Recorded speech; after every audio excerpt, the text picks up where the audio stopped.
So hello guys, welcome to the Second Out podcast. Today we have a very special guest, Teo Wei Xuan, aka Cardio Xuan, who's not just your typical athlete. He's a student at the Singapore University of Social Sciences, a Team Singapore cadet athlete, and the entrepreneurial mind behind Primate, an emerging apparel brand. Well, Wei Xuan, welcome to the show. Hey, hello guys. Hey Chris, hey Hello. Lucas. Hey, Hey, thanks for having me here, man. yeah, The hey, thanks pleasure for is coming ours. on. Okay, Yep. so let's start from the beginning, Wei Xuan. Can Sure. you share with us a little bit about how you first stepped into the world of boxing and what drew you to the sport? Wow. Wow, this is quite a while back, man. Um, okay. Okay, I think there's a lot of like variety of reasons also. But maybe to sum it up also, I guess back in secondary school, this is not particularly boxing related, but uh sort of like got me into martial arts lah. Mm, Because I think back in secondary school, I think the usual, you get bullied and whatnot. Then you feel like, hey, I need to mm, start to do something about it, man. Those things off. Then that's where I start to look into like martial arts. But that time I first stumbled upon Muay Thai first. But when I started that Muay Thai thing, it's mm, nothing competitive. I'm just doing it mainly for fitness, just to get my confidence here and there. I think mm, once I start doing Muay Thai, and that's when I look into like YouTube videos, right? Like how to do certain kicks or whatnot. Then that's when I stumble upon UFC. Then afterwards, slowly I start to know about other boxers and Mayweather, they all, mm. and eventually just find boxing is something that really resonates with me a lot better. And then I started competing when I was 20 years old. Yeah. That's like some boxing, those like the heroes arc. Yeah, actually, like honestly, my real interest at first was actually MMA. I didn't really say this because I thought this was quite boring, right? Yeah, the reason why I got into boxing is also because I got like a skin condition on my foot. It's like eczema on my soles lah. So I can't really do like barefoot sport. So my whole idea like, hey, why not I just practice my stand-up game first. Then Mm, maybe next time if I eventually were to recover, yeah. I can try out MMA. But but that never happened. No, I also happen to have like eczema conditions as well. So it's like I kind of get what you mean by like. Yeah. So it gets very scaly. Then afterwards, it hurts every single training. It feels like it did more damage than I gained. So that's why I'm like, okay, I think maybe just try out boxing first, just see how it feels. But after I started boxing and I just got really into the sport and eventually competing. Yep. Any Mm. plans for an MMA career? Oh man. I don't think you can call it a career, but I think maybe in the future, like say you want to stop boxing competitively, maybe just to learn MMA, I think there will be something in the pipeline. Other than that, I don't think so, but maybe.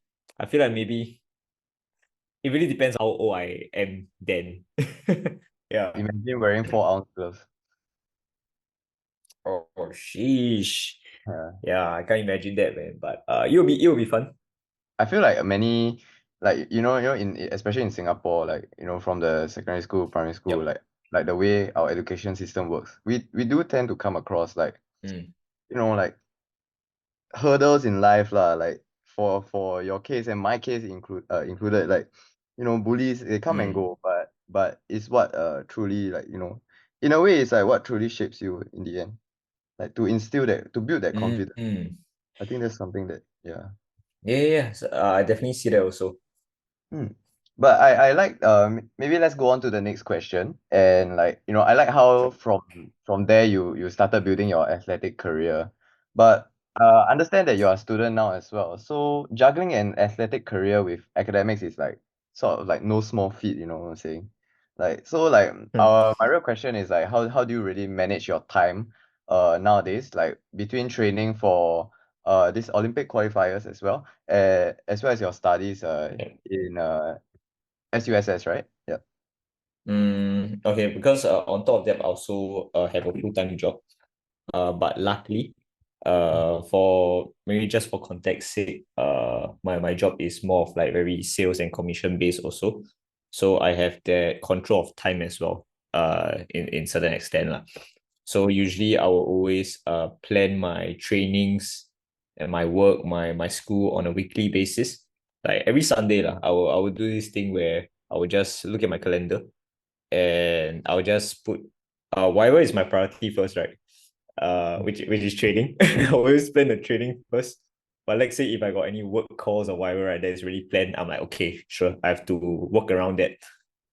So far, that's what I've been doing in terms of school wise. Because for me, usually it's night classes also. So it's like 7 p.m. to 10 p.m. And usually, let's say if there's like schoolwork or any assignments that I have to clear, unfortunately, I really have to stay up and just clear them lah. I still feel that I can really optimize my time a lot better. Because I still like have sometimes that I see myself like procrastinating and scrolling through like social media and all that. Mhm. Yeah, I guess that's how I actually schedule my time is basically prioritize the things first, but I always like do things like planning beforehand. And yeah, so far it's been working. So far, so good. Yep. That's good to hear though.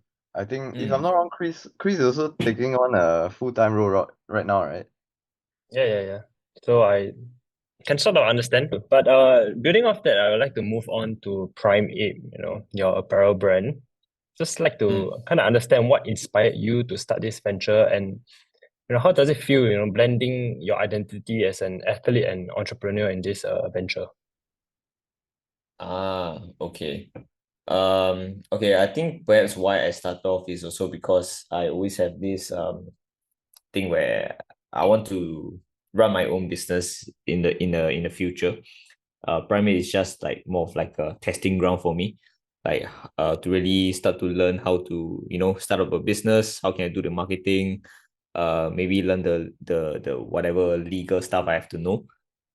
So I don't really see it as a business as of now. It's more of like a side hobby. I always call that.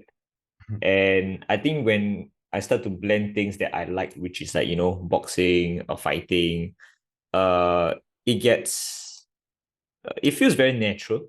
I don't feel like it's a two separate thing anymore. So I find it the integration is like quite seamless also. So it's quite funny because when I go to boxing events and all that, right, then I'll see people wearing it. Then I was like, oh shit. I'm Yeah, like, yeah. I feel it's almost like those UFC fighters. Then after Like repping your brand lah, right? yeah, then I was like, wow, actually the support is there lah. But I also understand that, or mainly it's also because I'm not sure whether they are buying it for the brand or maybe they're just supporting me. But regardless, whichever it is, I feel quite sort of like honored and also like quite humbled by it also. And I feel like wow, this boxing thing I really need to do it well also, and also prime it. Yeah, I like the fact that you stay really true to your roots lah. Like you do what you love, and then in the Mm. process, like like people naturally come and support you. So like your friends, even your family as Mm. well. Like would you say like your family like would you say they are very supportive of your boxing career as well as like your maybe your like your ventures into business as well. Like yeah, just curious. Okay. I think the funny thing is like my okay, my sis definitely she's very supportive on whatever I do. When Mm, it comes to maybe my parents, especially my mom, I mm, won't say she's not supportive, but I guess mothers being mothers, they're always like uh uh mm, I don't want to use the word not supportive, but she isn't very happy with me doing boxing. Let's just put it that way. But they were always like watch my fights and also turn up for events and all that. Uh, like for example, like back in I mean I just want to share this lah. My recent nationals, they don't even know I was fighting. I didn't even tell them at all. Yeah. For me, I'm not sure about like maybe Lucas, maybe you have fought before, right? Yeah. I just don't want to have that conversation with them like, hey, I'm fighting. And we'll go back into like, hey, why do you want to do this? Or when do you want to stop? So I try to avoid all that kind of like talk. Mm. After the fight, then I will just tell them and then let them watch. I mean, it's I let natural them. for parents to worry about, their kid going into Oh my such a god, it's my brutal sport connection. like boxing, right? Injuries can be sustained, and sometimes these injuries are quite bad, So, Yeah. I would just like to ask, you have been boxing for a really long time. Is this sort of like the biggest challenge for you, getting support from your family? To be honest, I also think for me like when it comes Yeah. to my parents, sort of getting my parents to support my passion or like my hobby in boxing, right? Mm. I I would rather them not come to my fight. That's the very funny thing. Like I don't really want them to come because I don't want them to worry in the Yes. likely event that something bad happens. Yeah. Mm. Like I like to think that you know if I can overcome my own personal challenges, then and actually come out from there, then I can tell my family and like let them know. So to kind of take out that worry lah, to remove that worry from them. Yeah. Mm. Yeah, I definitely can see that also. Chris, I think it's when I say challenges, right? I think it's very hard for me to answer that because the strange thing is I'm okay with them not supporting. Just don't stop me from it. Yeah. Because I think previously, like when they were, they turn up for all my fights and all that, right? During the earlier stages, I'm okay. I think that's when I need the most support. I think right now, um, I kind of just don't want them to, worry anymore. And right now, I'm thankful to have, all the friends and my coaches right in my corner as well, to sort of like cheer me on. And I also feel it feels better like this. Yeah, with my loved ones, being at home. Then it feels weird to say You on this, but screen, watching you on sorry, screen go. lah, Yeah, on yeah, TV. yeah. I think that's it's okay lah. I don't want them to be in that rowdy environment also. Yeah. It Okay. yeah. I'm not sure how to explain that, but yeah.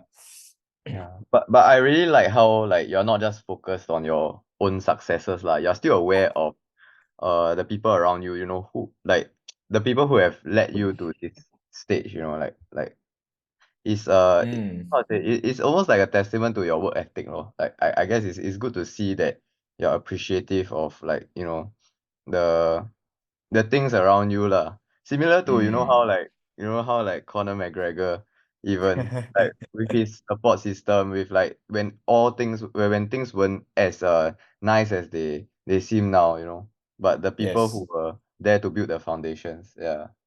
I think that was like, maybe like in terms of, like maybe tying back to primate even lah, like in Mm, terms of like the values that you have learned or the values you have like passed on, like is there any way to like how to say to shape these attitudes into your brand as well?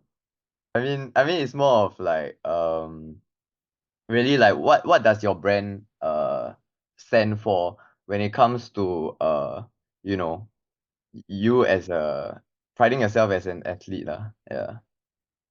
mm. Okay, I guess the brand really just stands for more of like um I think the whole messaging about Primate is about, just unleashing whatever like, fighter that's within you. That's the intent lah for Primate. So I guess it's really however meaning you like to shape it yourself, what's within you and how you like to sort of like showcase it outside, regardless whether it's a fighter or whatever that is good lah. Mhm. Hopefully something that's not bad. Yeah. So that's the whole idea of Primate. It's really about up to your own imagination also. Whatever Finding like like hero or fighter that's within. Yeah. the yeah, that's actually a really nice way to put it. Yeah. Yeah, but thanks for this, man. I mean, sometimes, like when I do certain things, more often than not, I don't exactly know why I do things, but subconsciously, I know there's like a very, very clear intent also. But so it's like, through all these talks and also questions, right? And I'm like, then I start to realize. So yeah, I like that. Yeah. Hmm. Okay. So Wei Xuan, we all know that boxing in Singapore is really starting to gain popularity, like, more and more people are Yes. picking up boxing. Uh, if you have a chance to talk to like a beginner who is, kind of facing the struggles that you did, can you share like a significant obstacle that you have overcome, when you first started, and how do you manage it? Okay, I guess it's maybe when you start sparring. Yeah, I would say that that's when you start like kind of know like, oh, whether am I really in this sport or no. Am I ready for this sport, or am I made for this? But honestly, my first sparring session was so bad, man. Like now when I look back at it, I was like, what the heck? I can't even believe I continued. So I Oh, what guess happened? it's more of like, man, I was just getting smashed. Like I honestly showed zero resistance to my sparring partner. But the thing is, I guess back then I have a very clear purpose of like why I want to do this. Back then, of course the goal wasn't like, oh, going to SEA Games or whatnot lah. The goal was I just want to compete in a boxing fight, and I just really want to experience how's it like, because my friend actually done it before, and I want to feel that level of like thrill that he have experienced being in a ring and eventually winning. Yeah, so that's my goal. It's just having that one fight. Yeah, so when I was like getting my ass beat and whatnot, right? I'm just like, okay lah. I mean, this is part of the process, lor. This will just make the victory or the eventual fight, the experience, a lot more sweeter. Just understand that this is just a phase that you'll be going through, and the more important thing is like, you always need to remember, you need to go back and reflect like, okay, what went wrong, what went right, and just try to be better next time lah. At each sparring session, each training, try to always have like an objective, what you're supposed to do, and not just going there and like just for the sake of training. I think it's good to really always train with intent, so it makes this journey like a lot more enjoyable, because there's a very clear purpose and focus. Yeah, I think that is a very that would be a tip lah I would give someone who's just starting out. All right, man. That was insightful. Thanks a lot for the advice, Thanks, Chris. Well, Yeah, no problem, no problem. well, that's all the time we have for this episode. There will be an installment to this episode coming next week where we discuss Wei Xuan's journey in the Olympics and also beyond his boxing career. So stay tuned by subscribing to the Cornerman Singapore, and thank you for watching. Bye, guys.